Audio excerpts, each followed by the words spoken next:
भय चौटाला की एक रैली थी नैयार में, उसके बारे में लोग तरह तरह की बातें कर रहे थे। सबसे ज़्यादा परेशान उस रैली से बाप बेटा थे, भूपेंद्र सिंह हुड्डा और उनके बेटे दीपेंद्र सिंह, और उन्होंने ये आरोप लगाए थे कि भारतीय जनता पार्टी उनकी मदद कर रही है। मैं भारतीय जनता पार्टी का प्रवक्ता भी हूँ, पूर्व मंत्री हूँ, इस इलाके का रहने वाला हूँ। इतनी बड़ी संख्या में लोग, कांग्रेस के लोग, हजारों की संख्या में, कई हजार कांग्रेस के लोग पार्टी छोड़ के INLD में चले गए। भूपेंद्र सिंह हुड्डा की तासीर नहीं है कभी किसी का जवाब देने। मैं उनके खिलाफ पता नहीं कितने आरोप लगाता हूँ, उन्होंने कभी जवाब नहीं दिया। लेकिन पहली बार मैंने देखा कि उनके चेहरे पे बड़ी भारी घबराहट थी, और वो इतने घबराए हुए थे कि उनको जब ये पता लगा कि इतनी हजारों हमारे उनके पार्टी के वर्कर छोड़ के INLD में चले गए और 25 की रैली में जाएंगे, तो उनकी घबराहट की वजह से उन्होंने जवाब, उल्टे सीधे जवाब दिए। मैं भी भूपेंद्र सिंह हुड्डा से 2-3 बातें पूछना चाहता हूँ। इंदिरा गांधी, गांधी परिवार के वो अपने आप को वफादार कहते हैं। 1977 में पहली बार गांधी परिवार के ऊपर संकट आया और गांधी परिवार सत्ता से बाहर गए और इंदिरा गांधी को गिरफ्तारी हुई। उस समय भूपेंद्र सिंह हुड्डा तो यूथ के प्रेसिडेंट थे और उनके फादर बड़ी कांग्रेस के प्रेसिडेंट थे। बाप बेटा उस बेचारी इंदिरा गांधी जिसकी ये वफादारी की दुहाई करते थे, उसको छोड़ के रेड्डी कांग्रेस में चले गए। आज वो अपने आप को ये नहीं थे कहते कभी कांग्रेस छोड़ी है। मैं गारंटी करता हूं 3 साल तक ये रेड्डी कांग्रेस में रहे। और इंदिरा गांधी के कहते थे कि इंदिरा गांधी जब तक है हम उसके लिए अभी जी जान लगा देंगे। ये तो एक किस्सा मैंने आपको बताया है। और जब 1980 में जब पार्टी सत्ता में आई इंदिरा गांधी, सबसे पहले आ गए कांग्रेस में कि जी हम तो आपके साथ हैं। उसके बाद 10 साल भूपेंद्र सिंह हुड्डा को सोनिया गांधी ने मेजॉरिटी ना होने की वजह से भी चीफ मिनिस्टर बनाया। मेजॉरिटी भजन लाल की थी और चीफ मिनिस्टर भूपेंद्र सिंह हुड्डा को बनाया। उसी सोनिया गांधी के खिलाफ 2019 में भूपेंद्र हुड्डा ने एक G23 बनाया, जिसके अंदर कपिल सिब्बल, गुलाम नबी आजाद, पृथ्वीराज चौहान, बड़े बड़े सारे सीनियर लोग इकट्ठे करके, उनका लीडर भूपेंद्र सिंह हुड्डा था। उस G23 की वजह से राहुल गांधी कांग्रेस अध्यक्ष थे 2019 में, और इन्होंने राहुल गांधी के खिलाफ मोर्चा खोला। और राहुल गांधी जो जिसकी वजह से 10 साल चीफ मिनिस्टर रहे, राहुल गांधी और सोनिया गांधी की वजह से उनको पार्टी का अध्यक्ष पद छोड़ना पड़ा। तो ये जो भूपेंद्र सिंह हुड्डा अपने आप को कहते हैं दूसरों के बारे में, वो क्या है ना कि जिसके अपने घर शीशे पे होते हैं वो कभी दूसरों पे पत्थर नहीं फेंका। ये कहावत है बहुत बड़ी, ये फिल्म का डायलॉग भी है। तो मैं भूपेंद्र सिंह हुड्डा से पूछना चाहता हूँ कि कहाँ गई आपकी वफादारी, कहाँ गई? आप सोनिया गांधी के तो आप उसके तो आपको पैर धो के उसका पानी पीना चाहिए, जिसने आपकी मेजॉरिटी के होए के बगैर आपको 10 साल चीफ मिनिस्टर रखा। और उस सोनिया गांधी को स्टैप किया इन्होंने, उसको ब्लैकमेल किया, आज भी ब्लैकमेल कर रहे हैं। तो मैं तो सिर्फ यही कह रहा हूँ कि भूपेंद्र सिंह हुड्डा को मैं अपील करना चाहता हूँ कि आप उम्र दराज हो गए, वो 78 साल के हो गए हो और बहुत अच्छी सेहत भी नहीं है, अस्वस्थ रहते हो। आपको संन्यास लेके नए लोगों को आगे आने का मौका देना चाहिए। आज 35 साल से रोहतक जिले के अंदर कोई नया आदमी आ नहीं रहा। एक आदमी नया आया है, बलराम डांगी, वो भी उसके फादर ने कुर्बानी की, अपनी सीट छूटी। बाकी मुझे बताओ कोई नया लीडर आगे इन्होंने बढ़ने दिया होगा? किसी को आगे नहीं आने दिया। तो ये मौका है, बहुत लोग इंतजार कर रहे हैं। चौधरी भूपेंद्र सिंह संन्यास ले लें, उनके बेटे दीपेंद्र का अपने आप संन्यास हो जाए, क्योंकि उनके दम पे चल रहे हैं, उनका अपना तो कुछ है नहीं। आज उनके बारे में गांवों के अंदर क्या कहते हैं मैं यहाँ इन लोगों को बता नहीं सकता, क्योंकि मैं बताऊंगा वो आप छापोगे भी, वो आप सेंसर कर दोगे। इसलिए दीपेंद्र का खेल तो समाप्त हो चुका है। आम आदमी ये कह रहा है, गांव का किसान ये कह रहा है कि सरकार आ रही थी किसानों की, बाप बेटा ने मिली भगत करके सरकार रुकवा दी। वो क्या इंटरेस्ट है वो आपको सबको पता है। तो मैं तो सिर्फ यही कह रहा हूं कि आप लोगों के ऊपर आरोप लगाते हो कि ये बीजेपी की स्पॉन्सर्ड रैली थी। अरे बीजेपी का तो एक आदमी भी नहीं था। मैं प्रेस कॉन्फ्रेंस करना चाहता था 24 तारीख को, मैंने मलिक साहब को भी कहा था, मेरे साथी ईश्वर सिंह मलिक हैं, इन्होंने हमने कर भी ली, हमने टाप भी कर लिया था, मैंने इनको प्रेस को भेज भी दिया था। मुझे किसी ने कहा कि आप प्रेस कॉन्फ्रेंस करोगे तो आपके ऊपर आरोप लग जाएंगे, बीजेपी वाले करवा रहे हैं। तो मैं सिर्फ आज यही कहना चाहता हूं कि श्रीमान भूपेंद्र सिंह हुड्डा, आप संन्यास लो, नए लोगों को आने दो। आपने बहुत लोगों के नरसंहार किया है यहाँ के, आपने कई दर्जन नेताओं का आपने बलि चढ़ा दिया। मैं अपना खुद कह रहा हूँ, मैं अगर मेरे आगे ना अड़ते तो मैं 4 बार एमएलए में भी बन जाता, सुभाष बत्रा भी बन जाता 4 बार एमएलए। तो इन्होंने जिस प्रकार से लोगों को मारा है, पॉलिटिकली मारा है, और अब मैं समझता हूँ कि टाइम आ गया उनका। और अगर वो नहीं संन्यास लेंगे तो रोहतक की जनता, हरियाणा की जनता उनको जबरदस्ती संन्यास दिला देगी। बाप बेटे का खेल समाप्त हो चुका है। आज बाप और बेटा दोनों लोगों की निगाहों में गिर चुके हैं हर तरीके से। आज आपके घर में चले जाओ, 5 आदमी भी आपको नजर नहीं आएंगे। लोगों को टेलीफोन कर करके बुलाते हैं कि आ जाओ यार, हुड्डा साहब आए हुए हैं, 10 आदमी मुश्किल से पहुंचते हैं। वरना पहले क्या हालत थी, बाप का बेटे का दोनों का जो घमंड था वो साथ में आसमान पे था। इलेक्शन से पहले मुझे टेलीफोन किया था भूपेंद्र सिंह हुड्डा ने, इलेक्शन से 1 हफ्ता पहले, विधानसभा के इलेक्शन से 1 हफ्ता पहले, भाई साहब वापस आ जाओ, सरकार आ रही है हमारी। अरे मैं क्या, आपकी वजह से तो मैंने पार्टी छोड़ी है, आपने तो मेरा नुकसान किया है। तो भाइयों, आज की प्रेस कॉन्फ्रेंस का कुल मुद्दा यही है कि भूपेंद्र सिंह हुड्डा से हमने अपील करनी थी कि आप मेहरबानी करके आप संन्यास ले लो ताकि नए लोगों को मौका मिल जाए। दीपेंद्र को भी कह रहा हूँ, दीपेंद्र का संन्यास तो वैसे हो जाएगा क्योंकि उसमें तो कोई क्वालिटी है ही नहीं। वो तो लोग कहते, पहले कहते थे शुद्ध, आप कोई नहीं कहता शुद्ध है, सब कहते कुछ नहीं है, बोगस है, जीरो है। तो मैं यही आपके माध्यम से कहना चाहता था। और अब कोई किसी भाई को कोई सवाल पूछना तो पूछ सकते। तो आप जैसे कह रहे हो कि भाई उन्होंने विश्वासघात किया बड़े नेताओं के साथ, फिर भी इतने बड़े पद पर रहे, मुख्यमंत्री भी रहे, उसके उन्होंने जो है कई साल तक अध्यक्ष भी पद रहा। अरे भाई साहब, वो ब्लैकमेल करते रहे हैं, आपको याद नहीं है?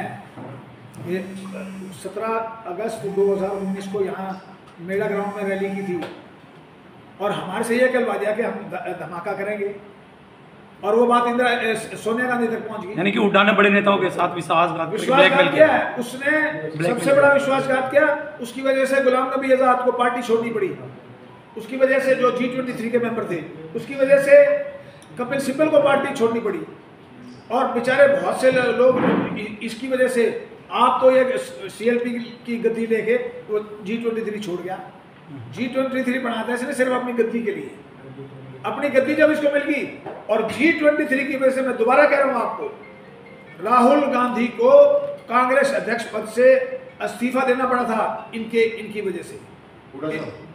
जैसे आपने अपने वक्तव्य में बताया कि किसी नए आदमी को मौका नहीं दे रहे, नए मौके दबा तो रखे, आप भी डिसाइड करा के पहले सुभाष बत्रा जी डिसाइड करके नए लोगों को दे तो रखा है आपको।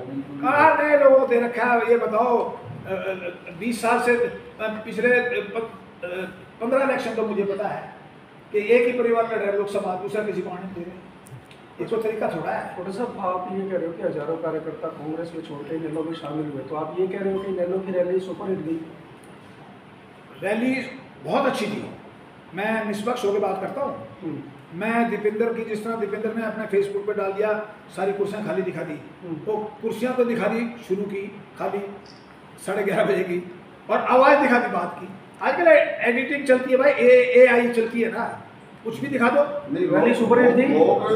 10 बजे से लेकर 3 बजे तक थे ना, मानते हो ना? ये बात दीपेंद्र को बताओ, उसको समझ में आई।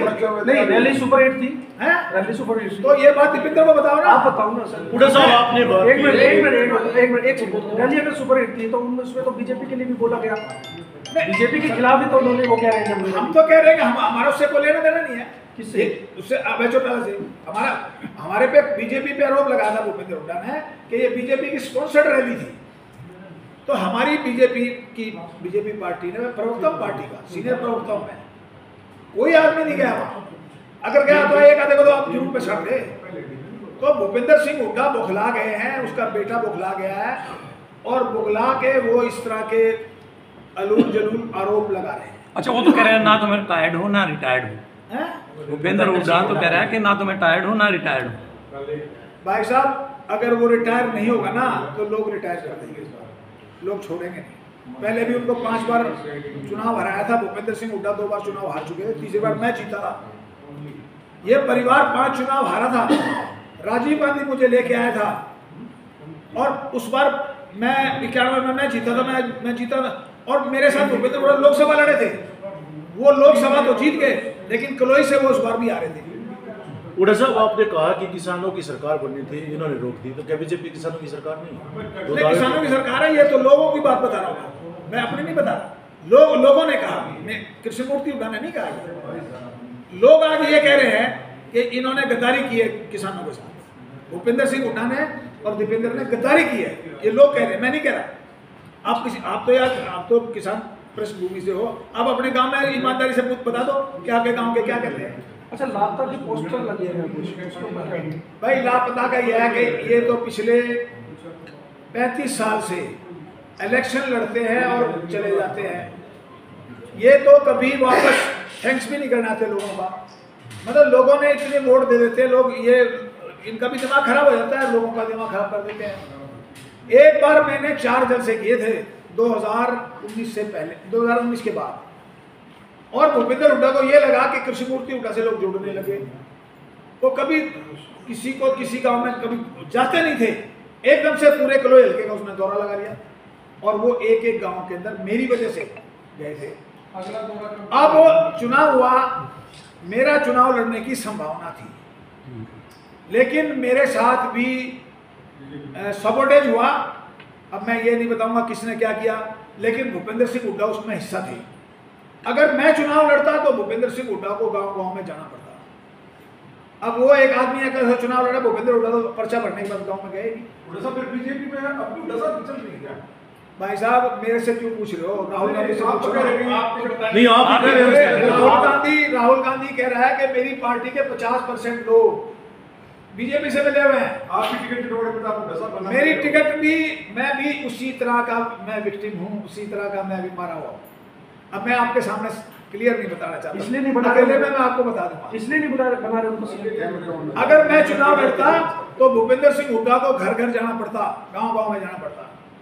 और अब बता रहा हूं मैं, अगर मैं जिंदा रहा अगले चुनाव तक और मैं चुनाव लड़ूंगा तो भूपेंद्र सिंह हुड्डा को जो आगे पीछे के सारे बदले ले लूंगा एक झटके में साथ। क्या बदलाव इधर आपको जो मतलब इसलिए आप उनको मौका नहीं चुकते? क्या वही मौका मिलता तो आप चुकते नहीं उनको वार करने के लिए? मैं वार का बात जिस तरह से एक उन्होंने आरोप लगाया कि बीजेपी इसको शह दे रही है। मैं कह रहा हूँ शह बिल्कुल नहीं थी हमारी। हमारा एक आदमी अगर गया आप सारे पत्रकार थे, कोई एक आदमी, मेरे पास भी ऑफर आई थी, किसी ने कहा था कि आप चलो, मैं तो नहीं जाऊंगा, मैं तो पार्टी का। क्या कारण है हुड्डा साहब? क्या तमाम जो राजनीतिक पार्टियां हैं वो रोहतक में ही कार्यक्रम कर रही हैं क्या? अच्छा, रोहतक पॉलिटिक्स का गढ़ है, आज से नहीं है, ये चौधरी छोटूराम के टाइम से गढ़ है। और मेरा परिवार चौधरी छोटूराम 1923 में मेरा एक ताऊ एमएलए बना था, फिर मेरे 2 ताऊ एमएलए बने, एक मेरा ताऊ 4 बार एमएलए बना और परिवार का तीसरा आदमी मैं हूँ। मेरे परिवार में 3 एमएलए रहे हैं और रोहतक के अंदर, रोहतक की पॉलिटिक्स में 1923 से लेकर आज तक हमारा पूरा वो रहा है रोहतक की पॉलिटिक्स में। अभय चौटाला गांव-गांव ये कह रहे थे कि मैं फिल्म 25 तारीख को फिल्म दिखाऊंगा, अभी ट्रेलर है, लेकिन रैली में इस तरह से कोई कुछ नहीं हुआ कि बड़ा खुलासा करूंगा, लेकिन कुछ नहीं हुआ क्योंकि आप राजनीतिक से लंबे अरसे से। यार तेरे सारे भाई तो कह रहे रैली जबरदस्ती नहीं, वो खुलासे की बात कर रहा हूँ मैं। खुलासा और क्या होना था? दुनिया भर के लोग ज्वाइन करके, वहाँ पहले भी ज्वाइन करके, बाद में भी ज्वाइन करके। तो कह रहे हैं कह रहे हैं कि हुड्डा साहब बीजेपी की बी टीम के तौर पर काम कर रहे हैं, आपको ही मदद पहुंचा रहे हैं। कौन कर रहे हैं? हुड्डा साहब। यार मेरे से क्यों करवाओ? नहीं, आप बताओ ना, क्या बताओ आपको फायदा देने के लिए तो उन्होंने। मैं कुछ नहीं करता, आपको सारी बातों का पता, मैं पहले खुलासा करता रहा हूँ। लेकिन मैं ये भी कह रहा हूँ कि आने वाला टाइम बाप बेटे के लिए बड़ा खराब है। ये टाइम है कि उनको संन्यास ले लेना चाहिए और संन्यास लेके घर बैठ जाना चाहिए। करी कराई खत्म हो जाएगी। कल को लोग घर से निकालेंगे, लोग आपको चुनाव में बुरी तरह से हराएंगे और फिर जबरदस्ती आपको घर बिठाएंगे। अच्छा, हुड्डा साहब, जो अभय चौटाला है उन्होंने जेजेपी को और कांग्रेस को टारगेट किया है, कहा कि अभी पहले जेजेपी साफ किया, अब कांग्रेस की रान काटेंगे, लेकिन बीजेपी के खिलाफ एक वर्ड उन्होंने नहीं। ना, बीजेपी के खिलाफ मैंने खुद अखबार में पढ़ा है, उन्होंने कहा कि बीजेपी और कांग्रेस एक जैसे हैं, दोनों एक जैसी पार्टियां हैं। तो जवाब क्या होगा? नहीं, ज्यादा उनका पूरा फोकस जवाब कांग्रेस क्या पर है? रहा। कांग्रेस और मेरा जवाब तो देखो, अब राजनीतिक दल हैं, वो हम सत्ता में हैं तो हमारी पार्टी को एक्यूज तो करेंगे, आरोप तो लगाएंगे, हम उनका जवाब देंगे जब कोई जरूर पड़ा। अभी कोई ऐसे को खास आपको उन्होंने अटैक किया नहीं हमारे पे, वही तो कह रहे हैं, वही तो कह रहे यही तो कह रहे हैं हैं कि कोई खास ना, वो खूब कह रहे हैं कि कांग्रेस और बीजेपी एक जैसी पार्टी है। उन्होंने जेजेपी और कांग्रेस को कहा है, पहले जेजेपी साफ की, अब कांग्रेस की रान काटेंगे। बीजेपी को भी उसने कहा है, आप देखो अखबार, मैंने अखबार पढ़ी। तो जवाब दे दो फिर आप उनको। जवाब क्या देना है, अभी तो उसको शुरू होने देना, अभी तो शुरू हुआ है बेचारा। उन्होंने अभी कहा अभी से तो उसको मारना चाहते हैं। जान आ गई है जेजे उसमें, हुड्डा साहब, इनेलो में जान आ गई हैं? है, पार्टी में जान आ गई है। हाँ, पार्टी में जाना है, इसमें कोई तो हुड्डा साहब, जैसे आप कह रहे हो कि भूपेंद्र सिंह हुड्डा, दीपेंद्र बाबू बेटा, एक बाबू बेटा को आप खत्म करने के बाद दूसरी तरफ एक हुड्डा हो रहा है। दूसरे किसको? इनेलो, अबे चौटाला। मैंने कभी नहीं कहा खत्म करो। भूपेंद्र सिंह बाबू हुड्डा- बेटा कब तक चलेंगे? भूपेंद्र सिंह हुड्डा ने कांग्रेस का भट्ठा बिठा दिया है, बड़े बड़े लोगों को रिटायर कर दिया है, राव इंद्रजीत को भगा दिया, धर्मवीर को भगा दिया, रमेश कौशिक को भगा दिया, किरण चौधरी को भगा दिया, अरविंद शर्मा को भगा दिया, मुझे भगा दिया। अब कितने लोगों की बहुत बड़ी लंबी सूची है, आता है मानस, हैं? आता है। तो इसलिए अब उसका टाइम आ गया है, अब उसका जाने का टाइम आ गया है और उसको घर बैठ जाना चाहिए।